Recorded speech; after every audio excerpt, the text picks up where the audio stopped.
Hello everybody, my name is James Davies and today I'm going to be chatting about 3 pictures from a weekend in London a couple of years ago.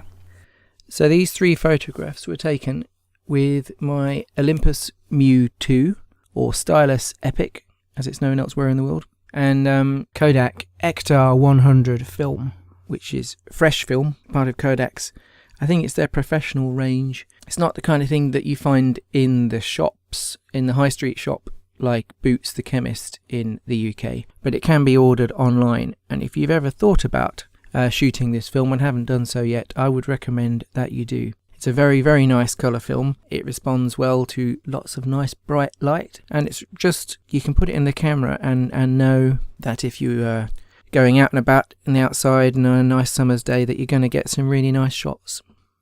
So this first picture is taken in an area of London called the South Bank, and it was a Saturday afternoon as I recall, and I'd gone up with my friends to meet up for someone's birthday. We were going to have some drinks and food and stuff. And the South Bank is always a good place to meet up. Although I say that, but actually my recollection now is it was a good place to meet up geographically, because everybody coming from all the different areas we were coming from were able to get to the South Bank without much complication. But our actual moment of meeting was a bit more comical. Around about this area, the Royal Festival Hall, you can be within sight of landmarks, but you can be right up in the air, high up on a sort of bridge or walkway, or right down on the ground. And I recall that, there was something sort of comical going on with like, well, I'm here, where are you? Well, I can see this. Well, so can I, but where are you? But by the time I took this picture, I know that we were mostly hanging out together. And down on the ground, you can't see it in this picture, but there's a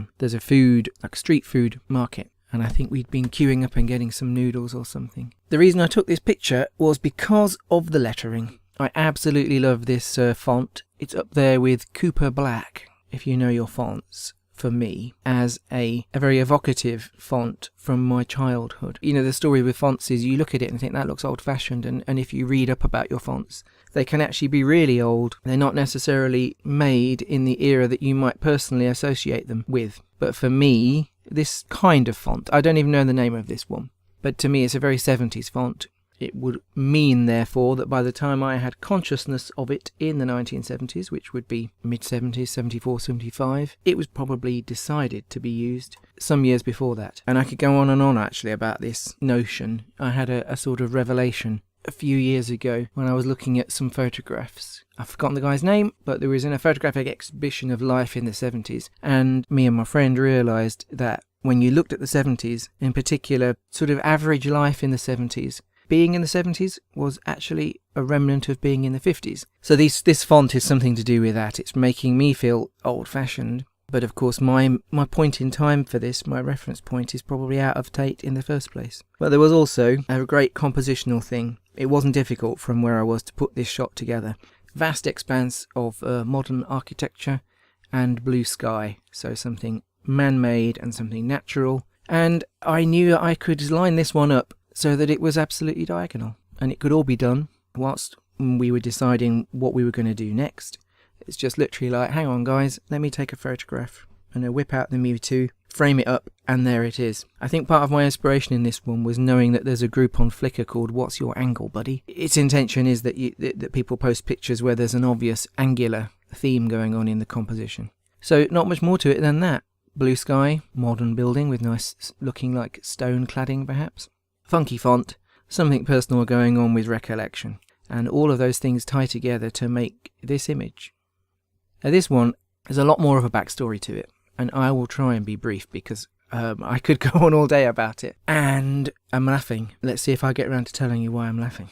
This is the day after I took the picture of the Royal Festival Hall, and I was staying in London that night because it was birthday due on the Festival Hall day, and the day after, an old friend of mine who I'd met, in teenage years, and who didn't live in the UK anymore, was visiting the UK and wanted to meet. And so I think on Flickr this picture is called Anticipation. So what happened was I crashed the night in London with a friend, got it all together in the morning to get going, and this is the tube journey to the point where I was meeting my old friend whom I had not seen I think it was 13 years. It was 12 or 13 years, so over a decade. And there's quite a lot of stops on the tube line. It's the yellow one, Circle Line. And there were loads of photo opportunities.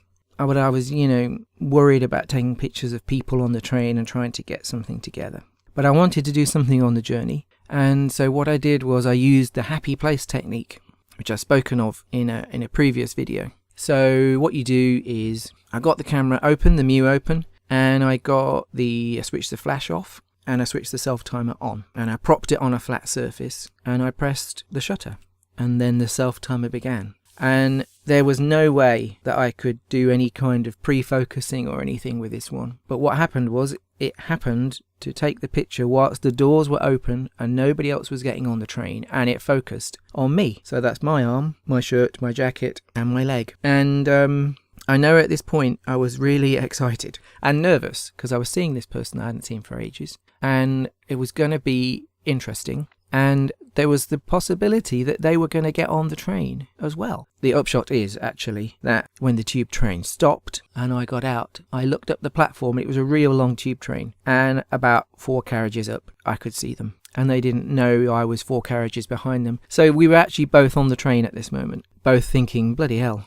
that time has come, we're going to meet. Now, I was laughing earlier on because I said I could go on about this for ages. What happened was I did go on about everything for ages. We actually spent the day together, had a really great time, but my friend's comment was that I spoke non-stop for 8 hours. This is not unheard of with me, and so for this reason I'm going to stop talking about this in a minute. But I will just say that you can just see the jacket in the right hand corner, like a triangle of fabric. And it was deliberate, but it wasn't deliberate. This is the jacket I used to wear when I was a teenager. So this particular person who I knew when I was a teenager would have recognized this jacket. Now, I deliberately put it on for this meeting, but I actually had started wearing it again, 2 or 3 years earlier, making it part of my my wardrobe.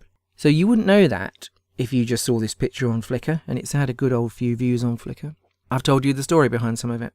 Is there anything else to say actually about the image without the backstory? It's completely serendipitous. It could have turned out terrible. It might have been interesting if it had focused on the distant tube train and I had been out of focus. But for me, it actually sums up where I was at the time, which was I was on a tube train. I was in a public place, doing something on public transport, travelling to see a friend. But my nerves and anticipation and excitement about the meeting meant I was very focused, very self-consciously focused. So the fact that I'm in focus in this picture and the rest of the surroundings are out of focus, I think helps sums up that sense of oblivion. And I quite like just the single title, Anticipation. And the final picture here is of a car. The car in question is a Citroën DS. I think it's a DS21, which is a car which is probably the Citroën car people think about. I shot this whilst I was out and about with my friend, walking around, chatting. We were going somewhere else, but we happened to cut through this side street and there was this DS, just looking absolutely fantastic. And it was asking to have its picture taken for a number of reasons. Number one is, so the Kodak Ektar 100 film that I'd got in the camera, it does something with reds. It likes the colour red, and it represents the colour red nicely. I don't know how it does it. I don't know the difference, compared to other films in particular. All I do know is if you've got the camera, you've got the light, and you've got something red, and you take a picture of it, it will look very red. That sounds completely obvious, but you have to, I think if you've had experience of shooting a few different films, you will notice that there's just something, it just squeezes a bit more red out of the red. There will be a physics explanation for it, I'm certain. For me, it's much more just appropriate to know that when you've got a red gift like this DS, you should take its picture.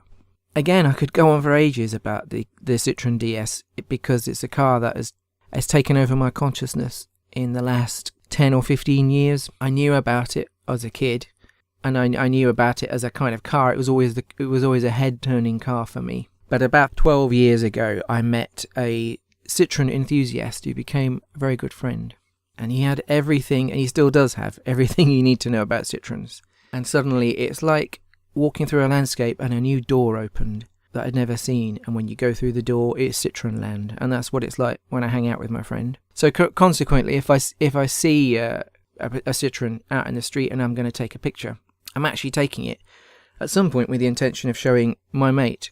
but also because of my own enthusiasm and my own enthusiasm and interest in Citroens. And I should point out, I bought a Citroen, not because I met the Citroen enthusiast, as entirely in parallel. So I have a personal vested investment in that brand, although my car is about as far away from a DS as you can get. So that was reason enough for taking this picture. Obviously, I was walking about with an old friend, going over old times and discovering new times. So that was cool. That was like, hey, I've got my camera, let me take a picture of this. I'd explained to them why I wanted to take this picture, and so when I took it, I was confident that it was going to be a good image. It was going to be worth sharing online. It was going to come out nicely. And I personally think, you look at this picture of an old car, this would be from, I think this style of DS was launched in the late 60s. It's not the original DS. But that building behind is fairly contemporary. And the Land Rover behind it is, that's probably the same era as the building. And yet the car from the 1960s, it looks great in front of these two. It's a piece of vintage design that complements this modern design. And it's an example of where that futuristic vision of the designer in the 50s and 60s, it actually looks okay in the future where we are today. That was the intended future of its futuristicness. You might have to listen to that one again if you want to try and work out what I'm talking about. I know that makes sense if you listen properly. There isn't a lot else to say about this picture. I just really like it. I was really happy to see the car. It's a happy picture for me because I was having a good time that day. So it marks that as a a good moment in time. But it would have been a good moment in time anyway if I'd just been wandering through London on my own and seen this photo opportunity. Because it's a great car. It's a great film and a great camera. So that's 3 photographs taken with a Mju II and Ektar 100 film on a weekend in London. If you like the photographs or you like the videos, why not subscribe to the channel or leave a comment in the section below. And I will see you with more talk about photography in the next video.